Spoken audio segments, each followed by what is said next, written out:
Bien qu'il se soit dédouané des accusations, il n'est pas possible de faire comme si rien ne s'était passé. Pour compenser la gestion de son projet, le MC décide que si la reine le réclame, il doit se dépêcher de terminer son projet de construction.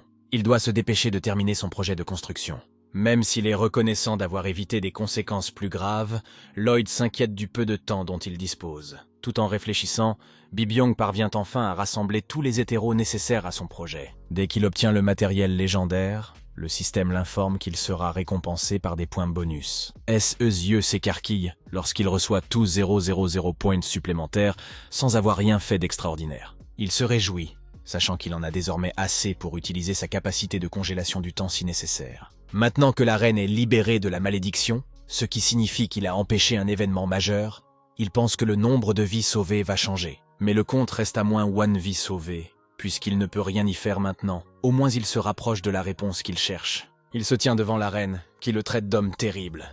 Elle se demande s'il va encore s'enfuir après avoir accompli ce qu'il était venu faire. S'excusant, le MC dit qu'il a un travail important à faire et qu'il ne peut pas perdre plus de temps. Son expression est plus détendue. Alicia lui demande si c'est plus important que de rester aux côtés de sa reine.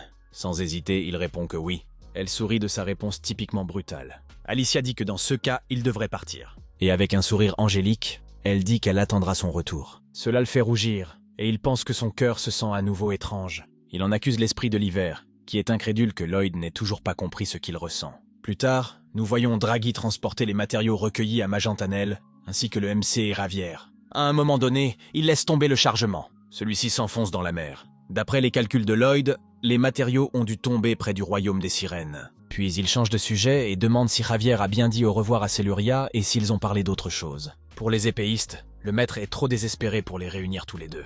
Et le MC lui dit d'arrêter de faire semblant de ne rien ressentir pour elle. Se disant gourou de l'amour, il dit que rien ne lui échappe.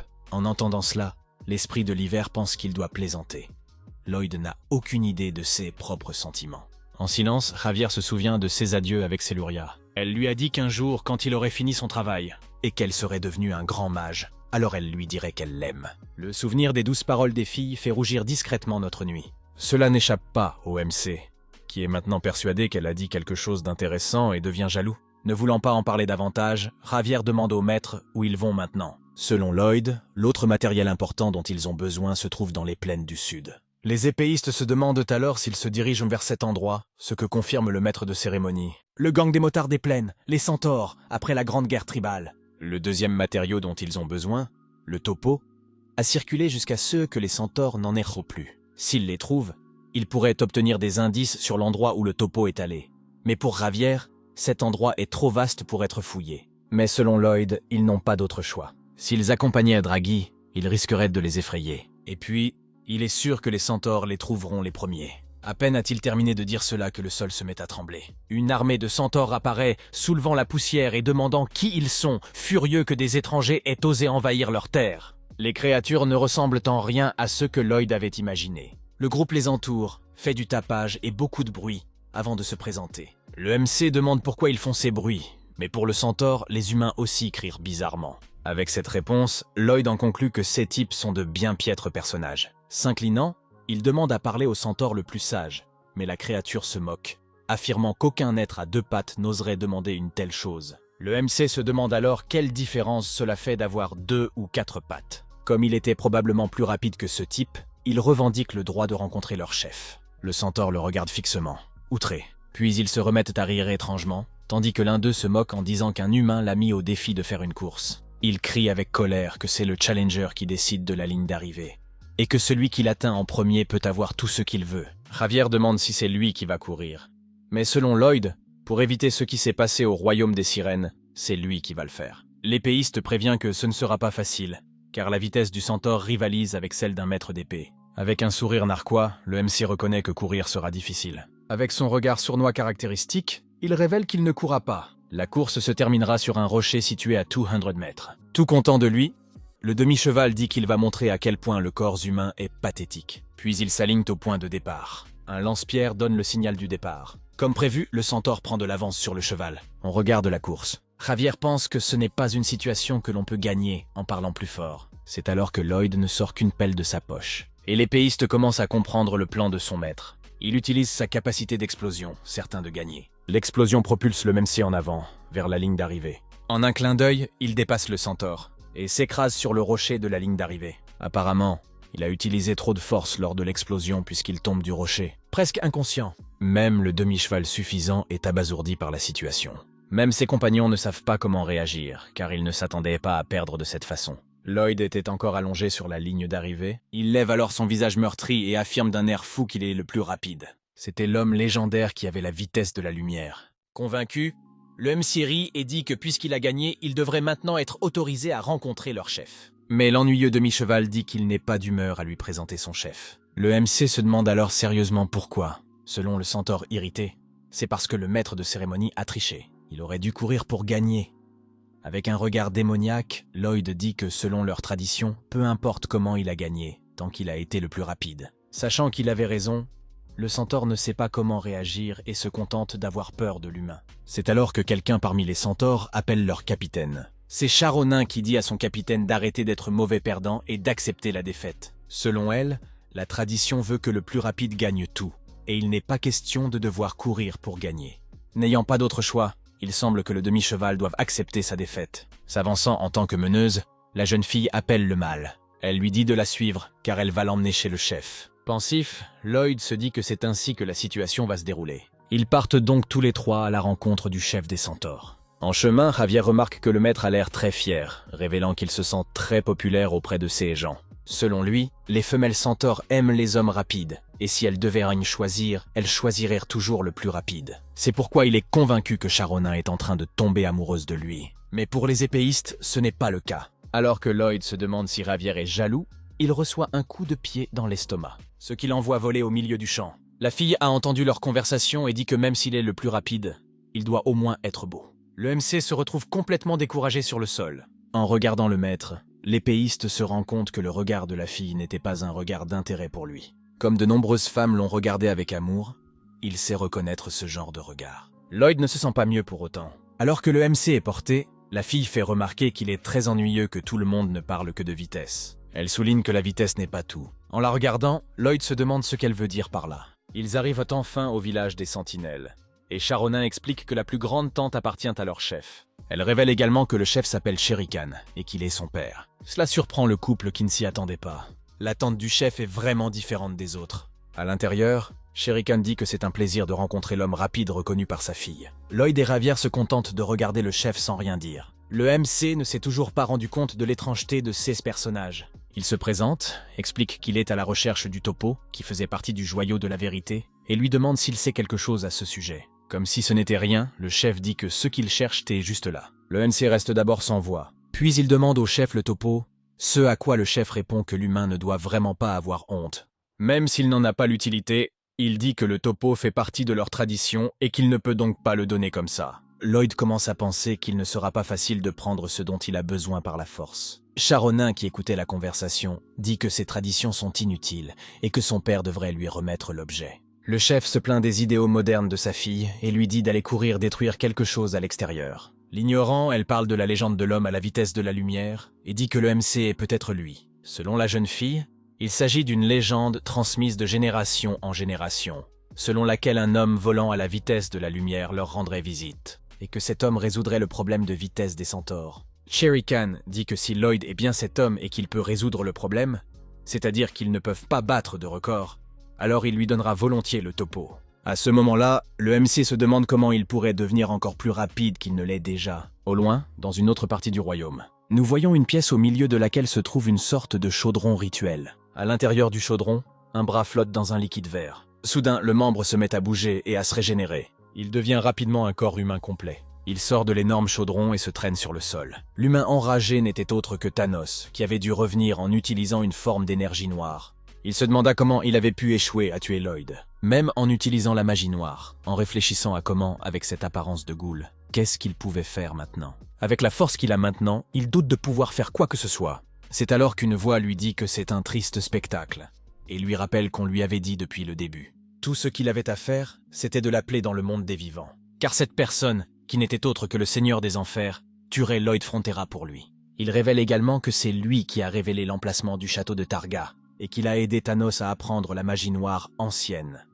Le Seigneur des Enfers dit que même si le mage aspire à la vengeance, Il doit savoir que son adversaire n'est pas le même. Il doit savoir que son adversaire n'est pas ordinaire. L'expression de Thanos montre qu'il l'a déjà très bien compris. Le Seigneur ajoute que s'il entre dans le monde des vivants, tout deviendra plus facile. Mais en raison des règles de ce monde, il ne peut pas franchir la barrière physiquement. Il demande donc à nouveau au mage de rassembler les matériaux et de l'invoquer. Ainsi, il accomplira la vengeance de Thanos et mettra un collier au MC, l'utilisant comme esclave pour l'éternité. S'inclinant, Thanos jure d'aider le roi des enfers à entrer dans le monde des vivants. De retour au village des centaures, Lloyd ne sait pas quoi faire pour les rendre plus rapides. Selon Ravière, il n'accepterait d'être plus rapide que si c'était en courant. Il lui rappelle qu'ils doivent se demander si rendre ces créatures plus rapides est une bonne idée ou non. Les jeunes et les vieux étaient couverts de blessures, victimes de la compétition pour devenir plus rapides. Le MC se souvient alors que, selon le Charonin, tout se décide à la course, surtout lorsqu'il s'agit d'une compétition pour la conquête d'un partenaire. Seus Type courait sauvagement dans tous les sens. C'était la définition même du pandémonium. Se rappelant que Charonin avait dit qu'il ne parlait que de vitesse, mais que ce n'était pas tout, Lloyd pensa à l'humain lent, à l'homme lent et à l'homme lent. Lloyd pensa à l'humain lent de la vitesse de la lumière qui résoudrait leur problème de vitesse. Mais résoudre le problème ne signifiait pas qu'il serait plus rapide. Alors que Charonin marchait dans le village, un homme attira son attention.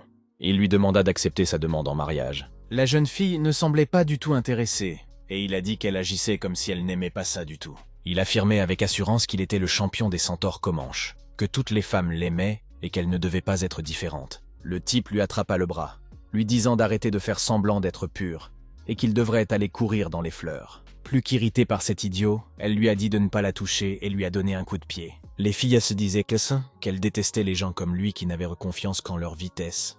Pour ce type, tout ce qui comptait, c'était d'être rapide. Et d'après lui, même le chef l'avait déjà reconnu comme gendre. En saisissant les poignets de la jeune fille, il lui dit que son père n'accepterait pas qu'elle se comporte ainsi et qu'elle devrait l'épouser, lui qui serait le prochain chef. Quelqu'un posa alors une main sur l'épaule du centaure de l'idiot. L'autre centaure lui dit d'arrêter, car il mettait la jeune fille mal à l'aise. Charonin l'appela Schumacher. L'idiot n'a pas du tout apprécié l'intervention de l'autre centaure. Lloyd, qui se trouvait parmi les centaures, les a entendus reprocher à l'autre d'être lent. L'idiot se tourna vers Schumacher, disant qu'il était méprisé et qu'il avait perdu 8 fois contre lui, et que même Charonin avait renoncé à être à ses côtés. Comme cela devait être vrai, le type détourna le regard sans rien dire, tandis que l'autre continuait à dire qu'il était un être inférieur, un perdant. Lloyd regardait, irrité, tous ces centaures se moquaient du Schumacher. Il pensait que c'était une bande d'imbéciles, et qu'il n'aimait pas du tout ces types. Après le tumulte, Charonin s'excusa auprès de Schumacher pour ce qui s'était passé plus tôt. Si elle était restée à ses côtés, ils auraient tous deux de nouveau pointé dans une course. Mais c'est le gars qui a dit que c'était lui qui devait s'excuser auprès d'elle. Il a expliqué que parce qu'il était lent, les gens ne l'avaient pas reconnu, y compris le chef. Charonin a alors crié qu'il n'était pas lent, et qu'elle savait qu'il était le plus rapide du monde. Schumacher, bouleversé, dit qu'il n'a jamais gagné une course. Mais la fille a crié qu'elle s'en fichait, et qu'elle l'épouserait, même si son père ne le reconnaissait pas. Mais selon l'homme, cela n'arriverait pas. En entendant cela, Charonin est pétrifié. Pour Schumacher, personne ne bénirait le mariage de quelqu'un qui a toujours perdu. Bien qu'il déteste ce Comanchard, il dit que la fille devrait être avec lui, qui est plus rapide. Puis il s'est retourné pour partir. Mais il continua à dire qu'elle devait rencontrer quelqu'un qu'elle serait fière d'appeler son homme. Seule, la jeune fille est restée là à pleurer. C'est alors qu'une voix la surprise, lui demandant si elle pouvait lui demander quelque chose. Le MC est apparu, demandant ce qui se passait là. Elle se mit à marcher, expliquant que Schumacher était rapide et que Lloyd était d'accord pour dire qu'il devait être le plus rapide du monde. Lorsqu'elle lui demanda comment il le savait, le MC répondit que c'était son instinct. La forme de sa tête donnait l'impression qu'il courait vite. Selon la logique du MC, même si cette course n'est pas apparue dans le roman, elle a dû traverser l'esprit de l'auteur, d'où le nom de Schumacher. Pour Charonin, tout ce qui comptait pour les centaures était de gagner la course sans accorder de valeur au record personnel. Lloyd a demandé s'il était nerveux et ne pouvait pas courir à pleine vitesse. Mais la fille a dit que ce n'était pas ça. Il y a quelques mois, il s'était disputé comme ce jour-là et avait couru comme le voulait la tradition. Mais dès le début de la course, un gamin était apparu juste devant Schumacher. Il avait dû s'arrêter de courir pour éviter l'enfant. Ainsi, la commandante passa devant lui tandis qu'il tombait. En voyant la scène, Charonin a paniqué. Quant à l'idiot de coureur, il ne se souciait pas de l'enfant qui le gênait. La jeune fille lui expliqua que c'était l'enfant qui était le plus blessé, et que cela arrivait toujours. La gentillesse de Schumacher lui a fait perdre la course et le mariage, car il se souciait davantage de ne blesser personne. Lloyd se demande si personne n'a critiqué la course puisque quelqu'un a été blessé. Mais selon la jeune fille, ils accordèrent plus d'importance à la tradition qu'à toute autre chose. affirmant avec colère qu'il s'agissait d'une tradition stupide qui n'était rien d'autre qu'une pratique malveillante. Le commissaire a tenté de la calmer en lui disant qu'il devait y avoir une raison à cette tradition. Mais la charonine a répliqué en demandant quelle pouvait être cette raison. Lloyd lui dit alors que c'est peut-être parce qu'ils sont des idiots sans cervelle. Ce qui était exactement ce que la jeune fille pensait. Il lui demanda quel était son rang dans les races. Elle était seconde, et son père était premier, mais lorsqu'il prit sa retraite, le commandement qu'elle occupait prit sa place. Ce qui signifie qu'à l'exception du chef, tout le monde devait l'écouter. La fille a dit qu'il y avait des limites. Si elle interdisait les courses, par exemple, son père ou le commandement pouvaient retirer l'ordre. Puis le MCA lui demanda une faveur, celle de rassembler tous ses alliés au même endroit, car il mettrait fin à cette horrible tradition et ferait de Schumacher le champion de la tribu. Le lendemain, Lloyd était plongé dans ses pensées, assis à côté de Ravière. Lorsque l'épéiste lui demanda ce qu'il faisait, le MCA répondit qu'il attendait sa première cible. Peu après, quelque chose attira l'attention de Lloyd. Un centaure marchait nonchalamment vers lui. Ce type semblait être la proie idéale pour le plan du maître de cérémonie. Il se leva du banc sur lequel il était assis. Et commença à marcher vers lui. Il heurta volontairement le centaure, qui lui demanda si le MC avait un problème. Mais Lloyd se contenta de lui jeter un regard dur. Il continua à marcher, tout en continuant à fixer le type. Le centaure est devenu furieux et a défié le MC de faire une course, en disant que s'il perdait, il recevrait 300 coups de pied. Lloyd lui demanda s'il voulait vraiment faire une course contre un simple humain. Mais le type répondit qu'en vertu de la deuxième trahison, il ne pouvait pas refuser. Plusieurs autres cavaliers sont apparus, incitant à la course. C'est exactement ce que le MC avait prévu. Il a continué à jouer la victime. Et le challenger a dit que c'était à l'humain de choisir l'endroit où la course aurait lieu. Aussitôt, Lloyd leur dit de traverser le village et de courir jusqu'à un arbre précis. Au milieu de la foule des centaures, Charonin se demanda à quoi il pensait. Il s'était souvenu qu'avant la course, il avait dit qu'il devait se rassembler des centaures, qui serait la base du changement qu'il souhaitait. Mais en le regardant, la jeune fille n'avait toujours pas compris quel était le plan. Le centaure, irrité, dit qu'il avait entendu dire qu'il était l'humain de la vitesse de la lumière, mais que dans cette course, il devait utiliser ses jambes. Mais Lloyd a dit qu'il n'avait que 2 jambes et qu'il serait injuste de courir contre quelqu'un qui en avait 4. Pour égaliser les chances, le maître de cérémonie utiliserait également un objet à 4 jambes, ce qui ne dérangeait pas le centaure, qui pensait être le plus rapide à 4 pattes. Puis il a crié que la course commencerait à ce moment-là. Poten et lui s'alignèrent donc sur la ligne de départ. En regardant l'animal de compagnie, le centaure dit que cette chose était grande. Le MC fut d'accord avec lui et dit qu'il voulait utiliser quelque chose d'autre. Mais il ne pouvait rien faire puisqu'il devait courir selon la tradition. Son adversaire n'en fut que plus irrité. Le signal de départ est alors donné. Et Poten courut devant le centaure. Le centaure parvint à accélérer le rythme, ce qui incita la foule à applaudir la course. Le chemin devant lui se rétrécissait, et on disait que celui qui l'atteindrait en premier l'emporterait. À ce moment-là, les 2 participants se sont rapprochés. Ils ont fini par se heurter, faisant voler le centaure d'un côté et Lloyd et Poten de l'autre. Le MC a fait une scène lorsqu'il a été projeté. Dans la direction où il allait tomber, il y avait plusieurs autres centaures. Il allait tomber juste au-dessus d'un petit garçon. Mais il réussit à esquiver. Il tomba sur le sol et roula. Charonin et Ravière regardèrent sans la foule crier qu'il y avait égalité, puisque les 2 avaient été assommés. L'épéiste pensait que son maître essayait de faire quelque chose en gagnant, mais il avait échoué. La mère du petit garçon courut vers lui, inquiète, lui demandant s'il allait bien, tandis que le MC restait étalé sur le sol. La mère du petit garçon était inquiète car il continuait à avoir peur et à trembler, incapable de manger. Elle a dit qu'à cause de cette tradition maudite, leur fils devait souffrir. Elle et son mari se sont ensuite disputés au sujet des courses, lui étant d'accord avec la tradition, elle la trouvant absurde. En l'entendant dire à quel point leur fils était traumatisé, l'homme a fini par se taire. En effet, le petit garçon était resté sous le choc. Pour son père, il n'y avait rien à faire. À l'extérieur de leur tente, les MC entendirent l'homme dire que c'était la tradition. D'une certaine manière, il semblait que son plan fonctionnait. Le lendemain, Charonin avait invité les centaures à discuter de leur vitesse avec l'humain de la vitesse de la lumière. Devant la foule, Lloyd leur demanda de s'asseoir, car son exposé allait commencer. Les centaures firent remarquer qu'ils n'avaient pas été si rapides dans la course d'hier, et qu'ils feraient semblant d'écouter puis partiraient. Le MC souriant dit qu'il lui semblait ridicule de faire un exposé sur la rapidité. Puis son expression est devenue sérieuse, et il a dit que c'était eux les idiots, une bande de fous sans tête. Irritant les gars, le maître de cérémonie leur dit qu'ils devaient être nés avec quelque chose en moins dans la tête, soutenant que la tradition était la folie. Ils avaient de nombreux objets blessés et endommagés, et à cause de cela, ils ne semblaient même pas civilisés. Il a révélé que la veille, un type avait voulu se battre avec lui. C'est pourquoi il avait été contraint de fuir, comme le voulait la tradition. À cause de cela, Un enfant avait subi le traumatisme d'un accident qu'il n'oublierait jamais. Beaucoup dans l'assistance ont dit que c'était comme ça. Beaucoup de personnes dans l'assistance ont dit que c'était ainsi que les choses se passaient, qu'il devait l'endurer pour le bien de la vitesse et de la tribu. La mère du garçon traumatisé a écouté, indignée, les personnes présentes dire qu'elles étaient d'accord avec cela et que le MC n'était qu'un étranger. N'en pouvant plus, la femme a crié qu'ils étaient une bande d'idiots, leur demandant de voir l'état dans lequel se trouvait son fils. Au lieu d'être d'accord avec elle, beaucoup ont crié pour que la femme soit bannie. Le père du garçon a alors déclaré qu'ils devraient être honnêtes, qu'ils étaient tous des barbares, et leur a demandé s'ils étaient vraiment d'accord avec cela. Une autre mère est intervenue, d'accord avec eux, disant que le bras de son fils était toujours blessé après avoir été blessé lors d'une course. D'autres centaures se mirent alors à crier qu'ils avaient été blessés pendant les courses. Le petit garçon blessé, tout en écoutant ce que disaient ses camarades, a levé les yeux. Il vit Lloyd qui lui levait le pouce avec un visage effrayant. Voyant que c'était le plan de l'humain, le petit garçon lui rendit le signal. En observant ce chaos, Javier commence à tout comprendre. Avant la course, le MC avait passé un accord avec le petit garçon pour qu'il agisse pendant la course. C'est ainsi que Lloyd a réussi à déclencher une bataille d'opinion parmi ses ancêtres. Les centaures commencèrent à se disputer férocement au sujet des courses, et le MC se contentait de regarder le chaos qu'il venait de provoquer. Il y avait des conservateurs extrémistes qui voulaient exécuter ceux qui étaient contre la tradition, des ultra-progressistes qui voulaient à même dissoudre la tribu, et enfin, il y avait le parti MC qui voulait juste faire de l'argent.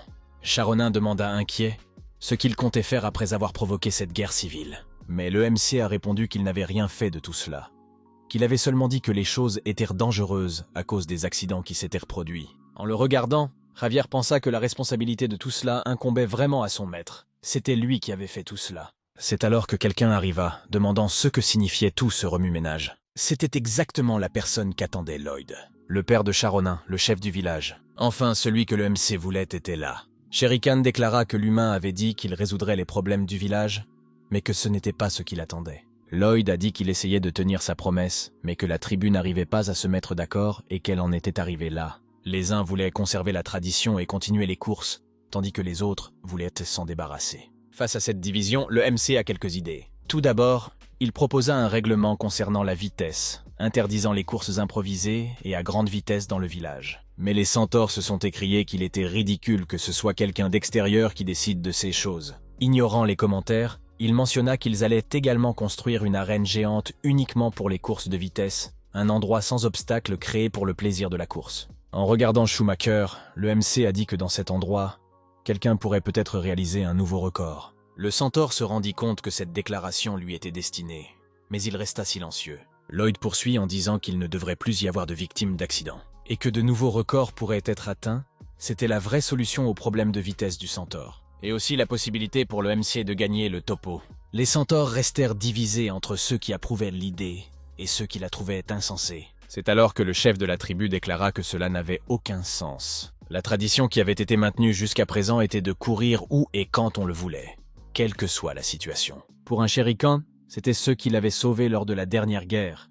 Il ne pouvait donc pas y renoncer. Le MC a alors demandé s'ils étaient en pleine guerre à ce moment-là. Mais le chef a rétorqué que c'était leur façon de montrer leur gratitude envers leur histoire et leurs ancêtres. Plusieurs de ses subordonnés ont crié que ce que les humains disaient était logique et qu'ils devaient éviter d'autres accidents. Charonin déclara sérieusement qu'elle soutiendrait l'humain même si son père s'y opposait et qu'elle autoriserait la création de l'arène. Comme il y avait ceux qui la soutenaient et ceux qui n'étaient pas d'accord, le chef dit que leur tribu était divisée. Mais pour la jeune fille, il n'y avait rien à faire. Se tournant vers le MC, le chef dit que les choses sont devenues incontrôlables à cause de lui demandant s'il insisterait pour créer l'arène. Répondant au chef, Lloyd dit que si on le laissait faire, il commencerait la construction à ce moment-là. Ainsi, le chef Shere Khan demanda une course avec l'humain à la vitesse de la lumière. S'il gagnait, l'humain devrait quitter l'endroit immédiatement. Lloyd déclara avec assurance que s'il gagnait, il aurait l'autorisation de construire l'arène. Ensuite, les MC se sont préparés à une course contre le chef du village. Selon Javier, il avait accepté de ne pas utiliser d'explosion ou de podong, et il s'est donc demandé s'il avait un plan. Mais son maître lui a répondu qu'il n'avait qu'à courir. L'épéiste montra qu'il n'avait pas confiance en Lloyd, car il nota que Shere Khan avait remporté les 380 courses qu'il avait disputées. La course se ferait vers un endroit et retour à la ligne de départ, puisque le MC était défié, il détermina cet endroit. La course se déroulerait jusqu'à la frontière nord de Magentana, soit 600 km aller-retour. De ce fait, l'humain se sentait avantagé. Les deux hommes prirent place sur la ligne de départ. Tout le monde pensait que les humains étaient des animaux faibles. Ils étaient plus faibles que le plus petit chimpanzé. Shere Khan était anxieux.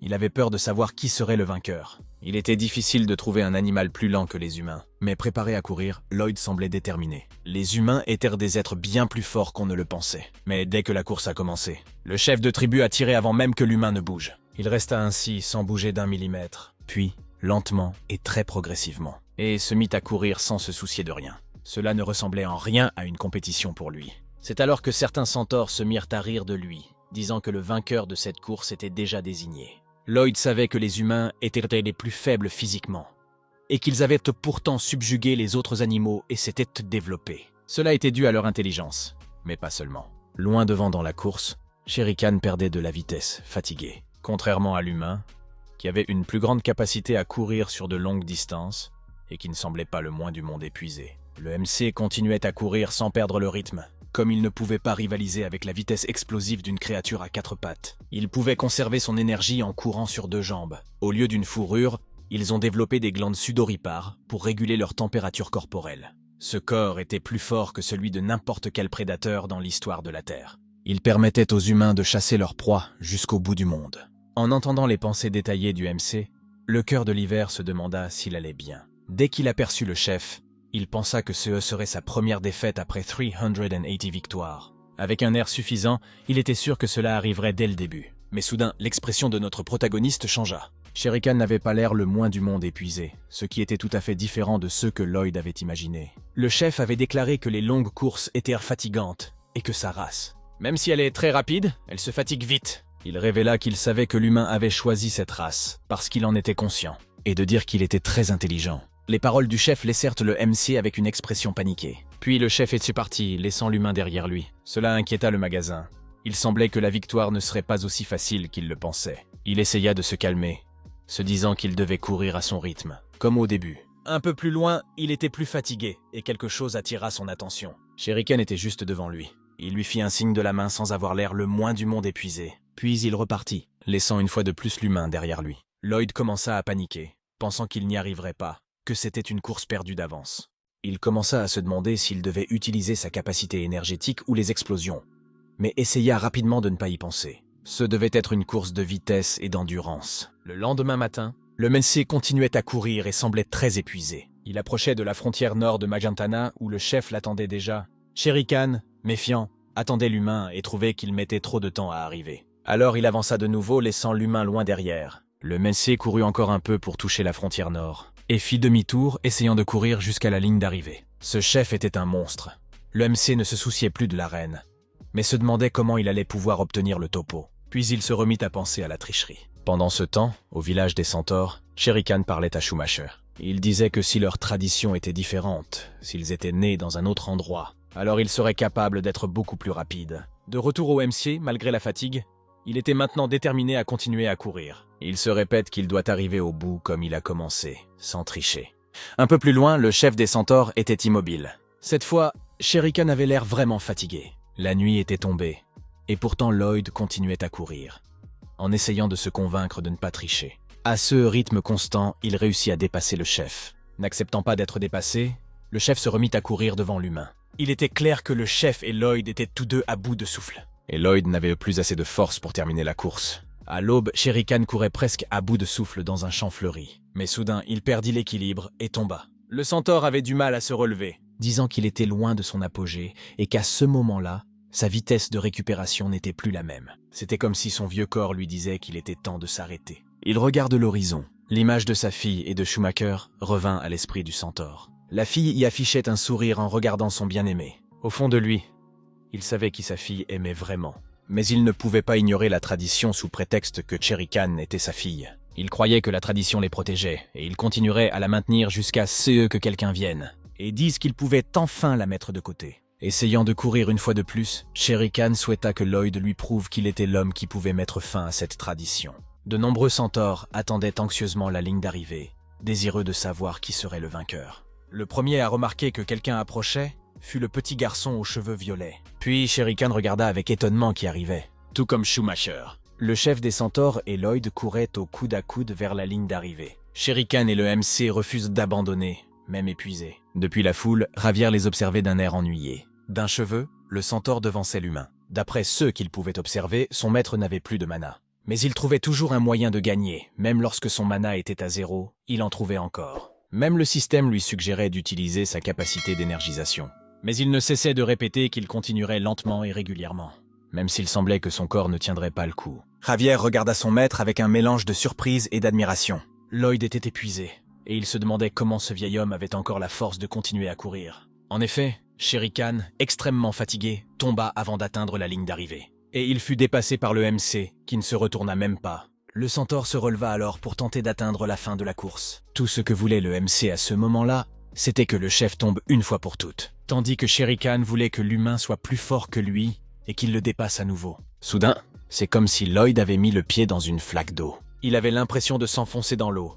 Son corps était très lourd. Il ne voyait plus que le chef qui courait devant lui. Il semblait avoir atteint sa limite. Cela lui rappela des souvenirs de son ancien monde. Une fois, alors qu'il était encore Sookim, son nez s'était mis à saigner. Il mangeait avec son ami riche, qui se demandait si, en plus d'être pauvre, il était aussi faible. Le type a soulevé la tête du maître de cérémonie en lui disant que s'il mourait d'hémorragie, il ne serait pas payé ce mois-là. Il s'est même excusé de ceux qui s'étaient passés pendant qu'il mangeait. Son ami l'a regardé fixement pendant un moment. Puis il a dit qu'il était étrange et qu'il exigeait trop de lui-même. Mais Soo n'a pas vraiment compris ce qu'il voulait dire. D'après lui, il était intelligent et tenace. Quelqu'un comme lui devrait avoir une bonne estime de soi. Mais pour une raison ou une autre, il n'y parvenait pas du tout. C'était comme s'il venait d'un autre monde et qu'il ne s'était pas adapté à l'endroit où il se trouvait. Il a dit qu'il y a des histoires où le héros est tout-puissant dans un monde. Mais dans le sien, c'est un faible. Mais Soo lui répond qu'il a toujours été plus calme. Son ami lui jette un autre regard. Puis il lui dit qu'il ne pourra plus se payer de repas dans les restaurants de grillades. Le visage sombre, il lui dit que ses parents ont été pris en train d'escroquer un politicien et qu'ils seront probablement condamnés. Dans quelques jours, il ne lui resterait plus que son nom. En montrant son propre visage, il a dit qu'il avait toujours vu cette expression sur le visage de ses parents. Un visage d'escroc naturel. Puisqu'il n'aurait rien d'autre, il pensait que le MC ne resterait plus avec lui. Mais Soo disait qu'il était son seul ami. Mais selon le gars, l'amitié, c'est donner et recevoir. Il ne gagnerait rien à rester avec lui. Puis il a révélé qu'il était toujours resté avec Soo parce qu'il le trouvait incroyable. Il admire le fait que même lorsqu'il est confronté à des difficultés, le MC n'abandonne jamais. À sa place, il finirait par mourir. Il lui a demandé ce qu'il pouvait faire pour devenir aussi fort que lui. Le MC a répondu qu'il n'était pas fort, qu'il faisait simplement ce qu'il avait à faire jour après jour, en étudiant et en travaillant. Son ami lui dit alors qu'il n'avait qu'à attendre, dès qu'il sentirait qu'il était devenu aussi extraordinaire que le maître de cérémonie. Il le ramènerait dans ce restaurant et lui achèterait tout le menu. Si tout ce qu'il avait à faire était de continuer jusqu'à la fin, il irait lentement et régulièrement. Si ce souvenir redonne de la force à Lloyd. Javier, qui l'observait, fut surpris. D'une certaine manière, son maître montrait qu'il avait encore la force de continuer à courir. Même s'il était épuisé, il refusait d'abandonner la course. L'épéiste se demandait d'où venait toute cette volonté. Il savait que son maître surmontait toujours les difficultés. C'était la première fois qu'il ne s'appuyait pas sur des pouvoirs mystérieux, et il se demandait si un humain pouvait posséder une telle force mentale. Il pensait que peu importait qui c'était tant que le territoire était sauvé, mais maintenant, il était curieux de savoir quel genre de vie il avait dans l'autre monde. Le regard de Sharonin était anxieux alors qu'elle regardait vers la course. Schumacher et les autres centaures ne pouvaient détacher leur regard des concurrents. D'un cheveu, le chef des centaures menait la compétition. À ce moment-là, Lloyd donne tout ce qu'il a pour continuer à courir. Mais sa vision se brouillait jusqu'à ce que tout disparaisse. Ce qu'il vit ensuite, c'est Javier qu'il fixait sous le soleil. Respirant bruyamment, le MC lui demande s'il a réussi à gagner la course. Après un moment de silence, Javier se retourne vers la ligne d'arrivée et lui dit que son maître a gagné. Puis il l'aide à se lever. Avant qu'il ne puisse se lever, la voix de Shere Khan s'adressa à tous les centaures qui pouvaient l'entendre. Leur tribu entrait dans une nouvelle ère. Toute l'assistance vibrait à la déclaration du chef. Vantard, le maître de cérémonie, affirme que tout s'est déroulé comme prévu. Mais Javier pense que ce n'est pas tout à fait comme ça. Curieux, il demande pourquoi Lloyd n'a pas utilisé l'un de ses mystérieux pouvoirs dans la course. Il aurait pu facilement gagner, mais le MC reste silencieux. Voir le chef de la tribu démontrer qu'il est encore puissant devant sa fille inquiète. Comme le vieil homme a donné tout ce qu'il avait dans cette course, utiliser un de 16 trucs reviendrait à tricher. L'épéiste comprend ce que Lloyd veut dire. Il s'incline, disant qu'il devrait commencer la construction, et qu'il fera de son mieux dans tout ce que le MC lui demandera. Le maître de cérémonie trouve étrange que Javier ait été si respectueuse envers lui. Selon Javier, c'est parce qu'il le mérite et qu'il croit qu'il doit le protéger à tout prix, même s'il doit donner sa vie pour lui. Dans l'attente de Shere Khan, ils discutent du fait que la construction de l'arène prendra presque un an, Lloyd dit au chef qu'il n'a pas beaucoup de temps. Il aimerait utiliser sa capacité à arrêter le temps, sauf dans cette zone, révélant qu'il vient d'un autre monde et qu'il a des capacités. Et que s'il l'utilise, il sera difficile pour les membres de la tribu de quitter les plans. Javier n'est pas surpris que le maître puisse arrêter le temps, mais plutôt qu'il ait révélé qui il était vraiment. Shere Khan ne dit rien à ce sujet et se contente de rugir que le maître peut faire tout ce qu'il veut. Le bretteur est encore plus choqué. Le duo se rend ensuite dans un grand avion, et le MC invoque le système pour activer sa capacité à figer le temps. En prenant une pause, il confirme au système qu'il va utiliser cette capacité. Le pouvoir de l'hiver commence alors à être libéré. L'esprit réaffirme qu'il s'agit du cœur de l'hiver et non du cul. Le MC commence à gémir comme si un bolt d'énergie le traversait, et les plans verts des centaures sont engloutis par un dôme bleu. Ce que Javier et Lloyd ont trouvé assez ennuyeux. Quoi qu'il en soit, le MC va jeter un coup d'œil à ce qu'il a fait. Dehors, il peut voir un chat complètement immobile qui poursuit un papillon.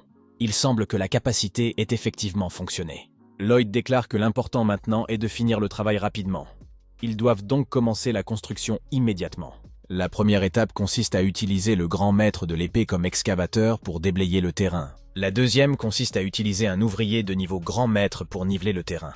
La troisième étape consiste à utiliser un rouleau de grand maître pour comprimer le sol. Dans un troisième temps, il faut négocier avec le syndicat des grands maîtres, qui est mécontent de faire tout le travail seul. Faute d'ignorance, le maître de cérémonie dit que Javier l'appelait maître, qu'il lui disait qu'il ferait tout ce qu'il demandait, et que maintenant il se plaint. Au vu de l'expression de colère de l'épéiste, cela met fin aux négociations avec lui. Le maître de cérémonie lui demande ensuite d'accélérer le travail à l'étape 3.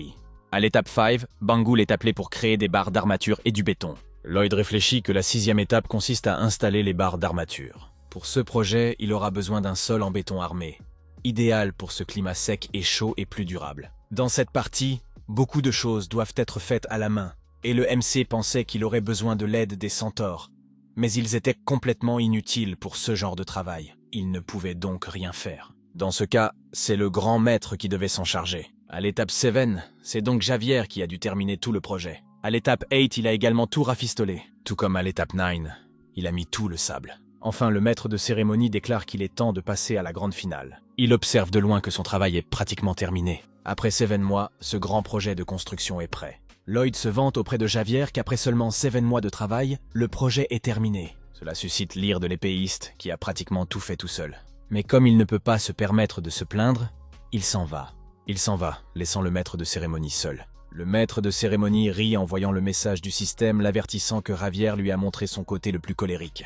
Après tout ce travail, Shere Khan accueille les centaures au milieu de l'arène. Le chef dit que cela marque l'interdiction des courses impromptues et une limitation de vitesse dans le village. Il sait que certains ne sont pas d'accord, mais cela n'a pas d'importance puisqu'il y est favorable. Il crie que le prix pour le vainqueur de la première course sera de s'arroger le droit de demander la main de sa fille. Le premier challenger est Comanche, le type ennuyeux qui n'abandonne jamais. L'autre est Schumacher, qui se fait déjà huer et traiter de lent. Comanche s'approche de lui en disant qu'il l'a vu courir et qu'il a dû aller lentement dans le village pour éviter les collisions. Mais il dit qu'en toute honnêteté, il n'a pas non plus donné le meilleur de lui-même dans les courses, parce qu'il pensait que l'adversaire n'en valait pas la peine. Selon lui, le monde a beau changer, les perdants resteront toujours des perdants. Lloyd s'interpose et leur dit d'arrêter de parler. Sa pelle levée, il demande aux concurrents de se préparer. Sheranin regarde attentivement, inquiète de ce qui pourrait se passer. Comme son père, puisque sa fille est en jeu. Avec une explosion de mana, la course commence. À ce moment-là, le départ de Schumacher est si rapide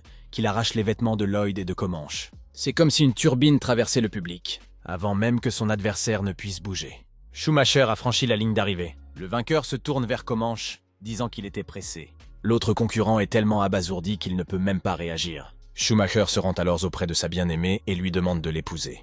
Lloyd remarque qu'enfin le centaure a pu dire cela. Sheranin regarde sa bien-aimée, les yeux pleins de larmes. Elle le serre dans ses bras en lui disant qu'il était en retard. Même le chef des centaures semble satisfait de l'union, débordant de bonheur. Sheranin crie à tout le monde qu'il est son homme. Le couple heureux regarde ensemble celui qui a rendu leur union possible. Lloyd Frontera, qui semble lui aussi satisfait de leur bonheur. Le soir même, sous une tente dans le village, l'atmosphère semble tendue au sein de la famille du petit garçon écrasé par un Comanche. Le père du petit garçon ne voit pas d'autre solution et déclare sérieusement que le couple doit se séparer. Sa femme, qui semble découragée, accepte, car elle ne voit pas d'autre solution pour eux. C'est ainsi que la course du lendemain s'intitule « Chérie, pouvons-nous être à nouveau ensemble ?» Les coureurs étant bien sûr le couple d'avant. Pour Lloyd, c'est un titre terrible, et Sheranin lui explique que c'est devenu une tendance chez les centaures. Ils étaient accros aux courses sur cette piste, alors ils inventèrent des raisons de divorcer pour se marier à nouveau. Le MC ne peut que penser, incrédule, qu'il s'agit de l'espèce la plus folle qu'il ait jamais connue. Changeant de sujet, Sheranin lui tend une sorte de parchemin, une carte indiquant l'emplacement du topo promis par les centaures. Le MC s'en empare rapidement, et Sheranin commente qu'il est la personne la plus effrontée qu'elle ait jamais rencontrée. Puis elle se corrige en disant qu'en fait, c'était elle. Elle a accepté tant d'aide de sa part et lui est reconnaissante pour tout ce qu'il a fait. Il dit qu'il n'a fait que ce qu'il devait faire. Le système lui signale qu'il a laissé une marque légendaire sur la sécurité et le développement de ce peuple, et lui attribue 100 points de bonus. Ravière, qui était également présent, regarde le maître en pensant que Kim Si-ho n'a fait que ce qui lui convenait. Mais les résultats finissaient toujours par aider et bénéficier à beaucoup d'autres. C'était très différent des héros et des nobles dont il avait entendu parler quand il était plus jeune. Mais cela n'avait pas d'importance pour les épéistes, Lloyd était le protagoniste de ce monde. Et Javier le suivit à la recherche du topo tout en pensant à cela. Mais soudain, son corps commence à se fragmenter. Et lorsque Lloyd se rend compte que quelque chose arrive à son ami, Javier disparaît complètement. Javier disparaît complètement!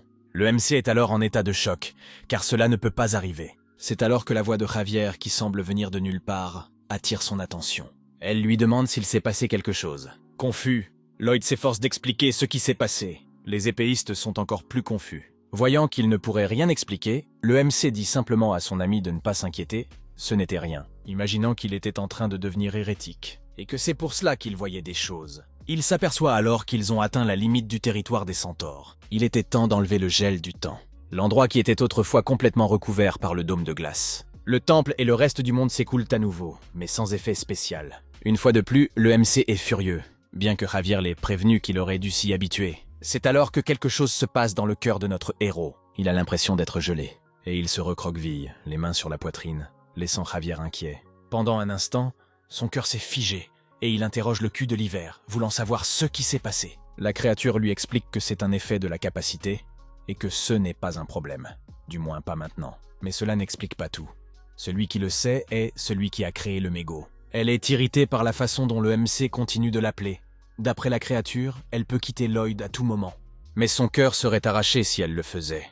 Le MC n'avait pas d'autre choix que de la garder s'il voulait utiliser sa capacité. La créature lui dit qu'il peut demander plus de détails à la personne qui arrive. À ce moment-là, Javier l'avertit que quelqu'un s'approche d'eux. Il déclare sérieusement qu'il pense qu'il ne pourra pas arrêter ce qui arrive. Les deux hommes se lèvent et regardent vers l'horizon. C'est alors qu'une immense créature apparaît dans le ciel. Le duo ne peut alors qu'attendre de savoir ce qu'elle veut.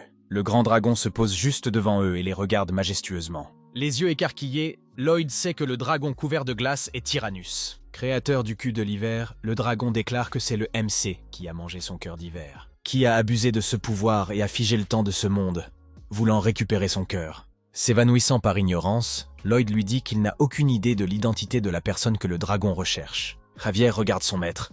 Pourquoi a-t-il menti à une créature aussi puissante? Tyrannus continue de fixer le MC. Même l'hiver, mais à l'intérieur de lui, appréhende la situation. Le dragon lui demande alors s'il pensait vraiment qu'il le croirait. Les deux s'inclinent et Lloyd demande ce qu'il cherchait. Il explique qu'il a mal entendu et qu'il a le cœur, irrité que son plan n'ait pas fonctionné, même si ce plan était assez stupide pour Javier. La créature est en colère. Le cœur était un cadeau pour le fondateur de Mangetano. Et le MC n'est même pas un descendant de celui-ci, malgré tout, il l'a absorbé. Il n'a pu le faire qu'en le volant. Le MC précise qu'il n'est pas un voleur ni un descendant de la famille royale, mais qu'il travaille avec eux et qu'il a épousé l'une de leurs membres. Dans ce cas, le dragon veut savoir avec qui. Et il révèle qu'il a épousé Alicia Tamina Mangetano, la reine. Pour en avoir le cœur net, Tyrannus lui demande s'il peut aller la voir et lui demander si c'est vrai. Maintenu dans le mensonge, le maître de cérémonie déclare que le dragon doit le faire si telle est sa volonté. Sur ce, la créature ailée s'élance dans le ciel. Les deux humains s'élèvent lentement. Le MC commence à se demander ce qu'il ferait maintenant, transpirant à grosses gouttes. Pendant ce temps, Tyrannus est déjà arrivé auprès de la reine, qui, confuse, lui demande de répéter ce qu'il a dit. Puis il le répète en lui demandant si elle a épousé la personne qui a absorbé le cœur de l'hiver. La reine ne comprend rien, mais sait pertinemment que sa réponse sera lourde de conséquences. Le dragon divin qui apparaît dans l'histoire de la fondation de Mangetano, qui a aidé le roi Michael à établir le royaume. Ce dragon, le grand tyran, est apparu devant Alicia. Elle ne savait pas s'il était là pour délivrer une prémonition, si le royaume était en danger, ou s'il s'agissait du cœur de l'hiver, mais il lui demande, à elle, la descendante de Michel, si elle a épousé celui qui a absorbé le cœur de l'hiver.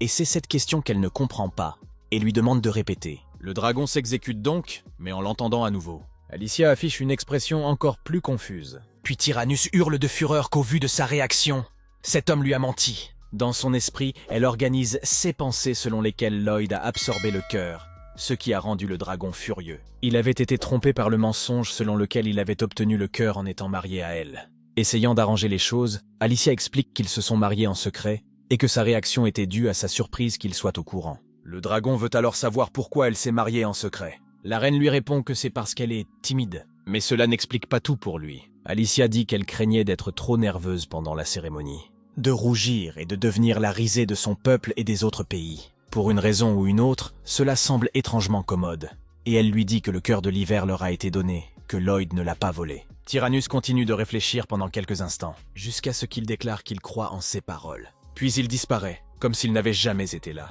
La reine reste seule sur le balcon. La prochaine fois qu'ils se rencontreront, il ferait mieux de se préparer à ce qui l'attend. Pendant ce temps, le MC et Javier attendèrent le dragon assis formellement sur le sol. Et Tyrannus réapparaît effectivement devant eux. Lloyd semble sérieux, comme s'il était certain de la véracité de ses propos. Le dragon déclare que le MC a dit la vérité. Et le MC hésite, tremble un instant. Avec un sourire angélique, il réfléchit qu'il était sûr de mourir, qu'il ferait n'importe quoi pour la reine maintenant. Tyrannus avait encore des choses à lui dire, déclarant que dans ce cas, il lui arracherait le cœur d'un seul coup sans causer de douleur. Lloyd n'avait pas une seule minute pour se réjouir de vivre avant de recevoir une telle sentence. Tyrannus le voyait comme un problème. Avec le cœur de dragon et le cœur d'hiver, c'était un pouvoir qui ne devrait pas exister. Cela pourrait mettre fin au cœur de l'hiver, c'est pourquoi il le reprend. Puis le cœur d'hiver est aspiré de la poitrine du Mickey. Javier tente de tirer son épée pour sauver son maître. Le Messé crie que le dragon le regretterait s'il le tuait. Sur CE, le cœur cesse d'être aspiré. Il retourne dans la poitrine de Lloyd avec un bruit sourd. Tyrannus demande pourquoi il le regretterait. Maintenant que le MC savait que le dragon écoutait ce que les humains avaient à dire, il avait un avantage. Feignant de pleurer,